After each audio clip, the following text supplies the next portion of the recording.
Assalamualaikum warahmatullahi wabarakatuh. Sebelumnya saya perkenalkan diri terlebih dahulu. Nama saya Yeni Ismawati, NIM 23226, PIAUD B2 Stainu Temanggung. Di sini saya akan menjelaskan materi tentang perkembangan fisik, kognitif, dan sosial. Langsung saja kita lanjut ke slide yang pertama. Pembahasan yang pertama mengenai ciri-ciri perkembangan pada masa anak-anak. Awal anak dilahirkan di dunia dalam kondisi serba kurang lengkap, sebab semua naluri, fungsi jasmaniah, serta rohaniahnya belum berkembang dengan sempurna. Oleh karena itu, anak manusia mempunyai kemungkinan panjang untuk bebas berkembang. Lanjut ke slide yang berikutnya.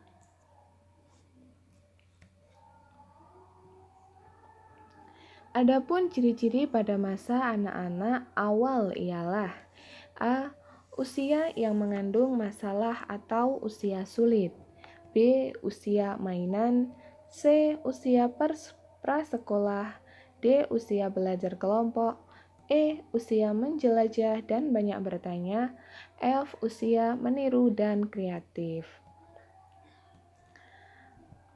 Lanjut ke slide yang berikutnya. Sedangkan tugas-tugas perkembangan pada fase ini meliputi A. Belajar berbicara, misalnya dengan belajar menyebut kata ayah, ibu, atau benda-benda sederhana di sekitarnya. B. Belajar membedakan jenis kelamin. C. Belajar mengadakan hubungan emosional selain dengan orang-orang terdekatnya. D. Belajar membedakan antara hal-hal yang baik dan yang buruk dan mengembangkan kata hati. E. Membentuk konsep-konsep pengertian sederhana tentang kenyataan sosial dan alam. Lanjut ke slide yang berikutnya ya. Perkembangan fisik. Perkembangan fisik atau tubuh manusia merupakan sistem organ yang kompleks dan sangat mengagumkan. Coughlin dan Thomson mengemukakan bahwa perkembangan fisik individu meliputi 4 aspek, yaitu A. Sistem saraf yang sangat mempengaruhi perkembangan kecerdasan dan emosi. B. Otot-otot yang mempengaruhi perkembangan kekuatan dan kemampuan motorik. C. Kelenjar endoktrin yang menyebabkan munculnya pola-pola tingkah laku. D.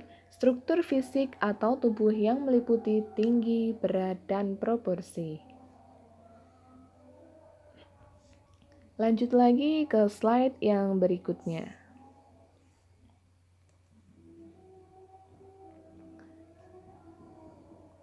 Perkembangan sistem syaraf pusat memberikan kesiapan pada anak untuk lebih meningkatkan pemahaman dan penguasaannya terhadap tubuhnya. A. Tinggi. Tinggi di sini adalah pertambahan tinggi badan yang dimaksud. Setiap tahunnya rata-rata 3 inci. Pada usia 6 tahun, tinggi anak rata-rata hanya 46,6 inci saja. B. Berat. Pertambahan berat badan setiap tahunnya rata-rata 3-5 pon saja. Pada usia 6 tahun kurang lebih 7 kali lebih berat pada waktu lahir. Anak perempuan rata-rata memiliki berat sekitar 48,5 pon. Sedangkan anak laki-laki memiliki berat 49 pon. C. Perbandingan tubuh. Penampilan bayi tidak nampak lagi. Wajah tetap kecil tetapi dagu tampak jelas dan leher lebih memanjang. D. Postur tubuh. Perbedaan dalam tubuh pertama kali tampak jelas pada masa kanak-kanak. Ada yang postur tubuhnya gemuk, lembek, endomorfik, ada yang kuat berotot, mesomorfik, ada yang relatif kurus, ektomorfik. E. Tulang dan otot. Tingkat pergeseran otot bervariasi pada bagian tubuh mengikuti hukum perkembangan arah. F. Lemak. Anak yang cenderung bertumbuh endomorfik lebih banyak jaringan lemaknya daripada jaringan ototnya, sedangkan mesomorfik sebaliknya. Dan yang bertubuh ektomorfik mempunyai otot yang kecil dan sedikit jaringan lemaknya. Gigi. Selama 4-6 bulan pertama dari awal masa kanak-kanak, 4 gigi bayi terakhir geraham belakang muncul. Selama setengah tahun terakhir, gigi bayi mulai tanggal digantikan oleh gigi tetap. Oke, kita lanjut ke slide yang berikutnya. Di sini masih ada perkembangan kognitif. Kognisi artinya kemampuan berpikir, kemampuan menggunakan otak. Perkembangan kognisi berarti perkembangan anak dalam menggunakan kekuatan berpikirnya.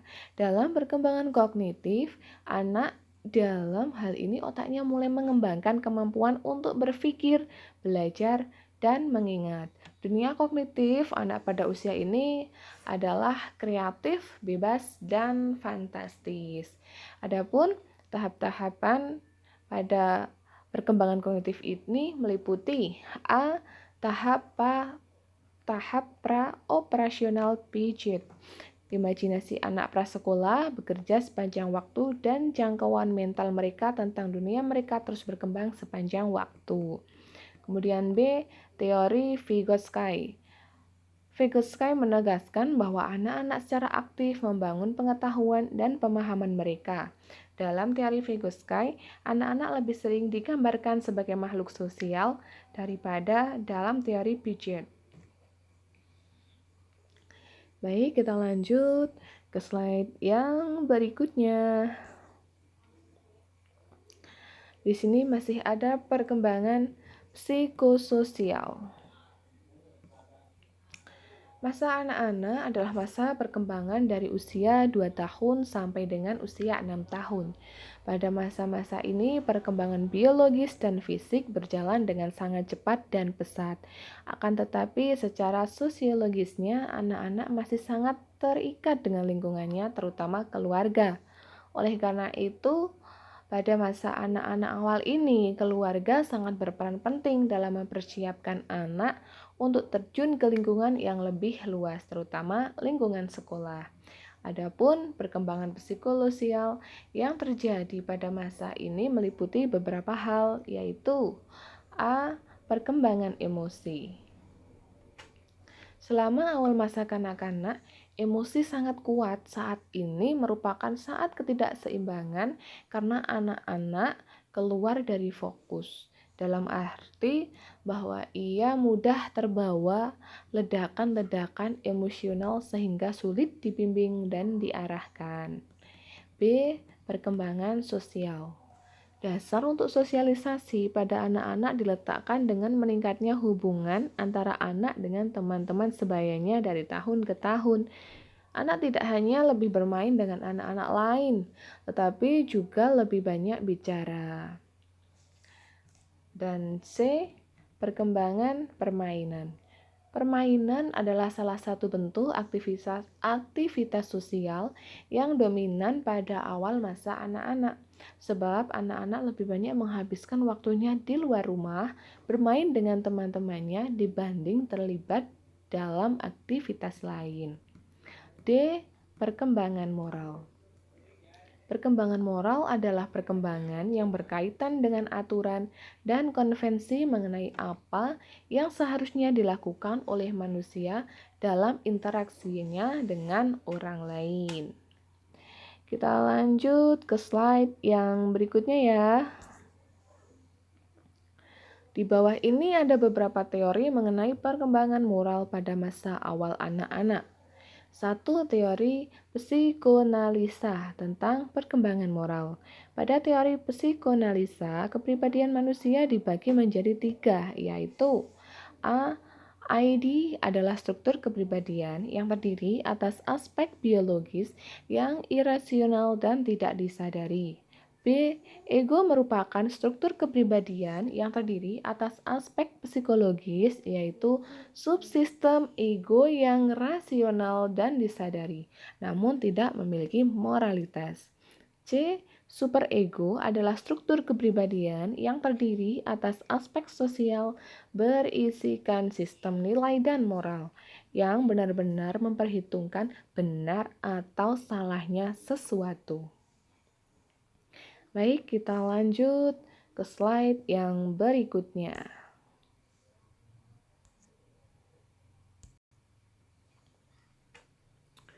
Dua, teori belajar sosial tentang perkembangan moral.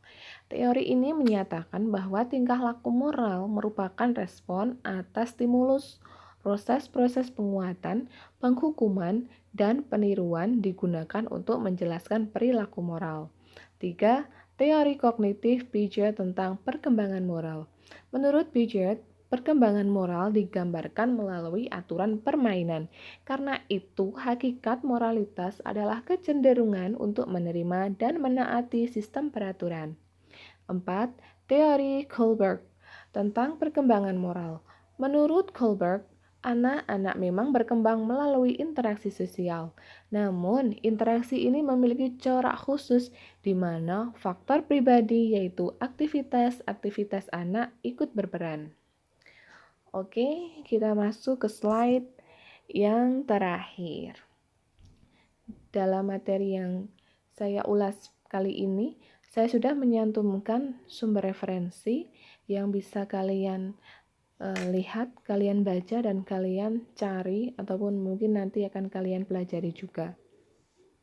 Baik, sepertinya sekian presentasi dari saya, penjelasan sedikit banyaknya dari saya.